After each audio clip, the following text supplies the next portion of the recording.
Certains pays ont un président, d'autres un premier ministre et parfois même un roi ou une reine. Mais en Suisse, c'est différent, il n'y a pas qu'une seule personne à la tête de l'État. Alors on a un président, mais c'est pas lui qui est à la tête du pays. La Constitution fédérale confère la souveraineté, à savoir l'autorité politique suprême au peuple. Mais pourquoi est-ce qu'on nous félicite si souvent pour notre système politique? Qu'est-ce qu'il a de tellement mieux qu'ailleurs? Comme les élections fédérales approchent à grands pas, c'est l'occasion de voir comment ça fonctionne. Je vais tenter de t'expliquer tout ça le plus simplement possible.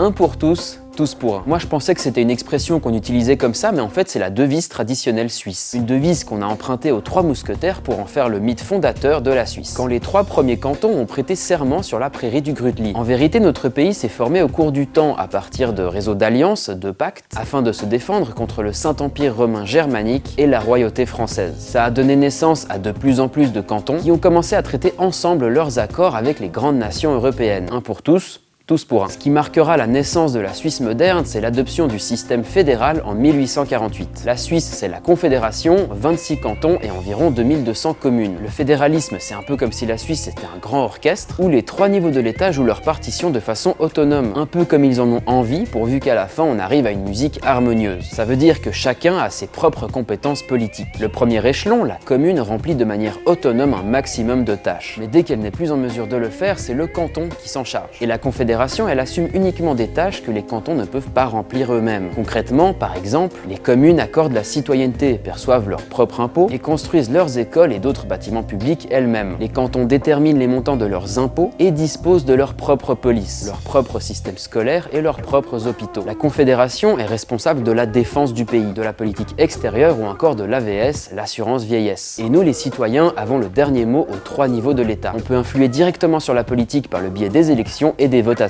Lors d'une assemblée communale, on décide par exemple de la construction d'une piscine. Lors des votations cantonales, on vote par exemple sur le système scolaire. Et lors des votations fédérales, on décide par exemple des réformes de la prévoyance vieillesse. Ce système constitue un des fondements de l'identité nationale et assure la stabilité des institutions politiques suisses depuis 1848. Grâce au fédéralisme et à la démocratie directe, la politique est proche des gens.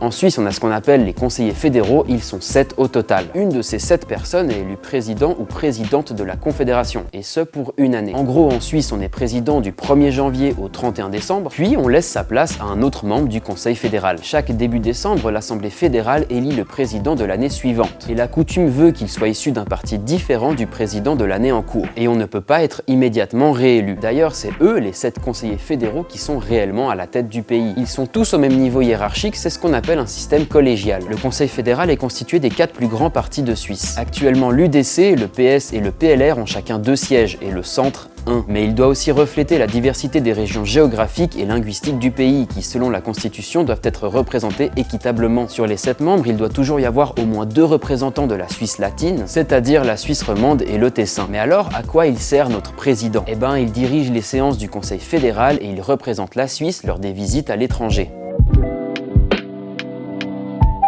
En Suisse, les citoyens sont particulièrement impliqués dans les processus de décision. C'est ce qui fait souvent dire qu'on a la meilleure démocratie au monde. Il faut dire que ça fait un siècle que c'est comme ça. À l'époque, les villageois se réunissaient pour voter à main levée, la Landsgemeinde. Petite anecdote d'ailleurs, elle est encore exercée de nos jours dans 2 cantons, Glaris et Appenzell-Rhodes intérieur. Aujourd'hui, notre système politique repose sur 3 principes fondamentaux. La décentralisation, le fédéralisme et la démocratie semi-directe. Et oui, semi-directe car 2 systèmes coexistent. Celui de la démocratie directe où les citoyens s'expriment directement et celui de la démocratie représentative, où il délègue une partie des pouvoirs à des élus. Tous les 4 ans, lors des élections fédérales, on choisit les parlementaires qui vont représenter le peuple et les cantons à l'Assemblée fédérale. C'est elle qui fait les lois qui sont en vigueur dans le pays, qui peut proposer de changer la Constitution et qui élit le Conseil fédéral. Et d'autre part, le peuple suisse peut aussi directement donner son avis au travers des votations populaires, mais aussi d'instruments comme l'initiative populaire, qui permet de proposer directement une nouvelle loi, ou le référendum qui permet de s'opposer à une loi déjà votée au Parlement. C'est le cœur même de la démocratie directe. Ensuite, il y a l'équilibre des pouvoirs. La Suisse est un État décentralisé où le pouvoir est réparti entre les communes, les cantons et le niveau fédéral. Ça garantit que le pouvoir n'est pas concentré entre les mains d'une seule entité. C'est un des secrets de la stabilité de la Suisse. Le fait que la Suisse soit neutre sur la scène internationale joue aussi un rôle. Cette neutralité est considérée comme un atout majeur pour la diplomatie suisse et contribue à son image positive dans le monde. Par contre, c'est pas forcément évident de gérer un pays ayant 4 langues nationales. Pourtant, notre système politique linguistique est conçu pour refléter cette diversité et garantir la participation équitable de toutes les régions linguistiques et culturelles du pays. Alors j'imagine que maintenant le système suisse et les élections fédérales n'ont plus de secret pour toi. Je t'avoue que moi-même qui ai écrit cette vidéo, j'ai appris pas mal de trucs. Déjà parce que j'ai absolument pas suivi les cours là-dessus à l'école, mais aussi parce que j'ai toujours trouvé ça compliqué. Alors j'espère que j'ai pu t'apprendre des trucs. Si tu as des questions, n'hésite pas à les poser en commentaire. N'oublie pas de t'abonner et moi je te dis à très vite dans une nouvelle vidéo.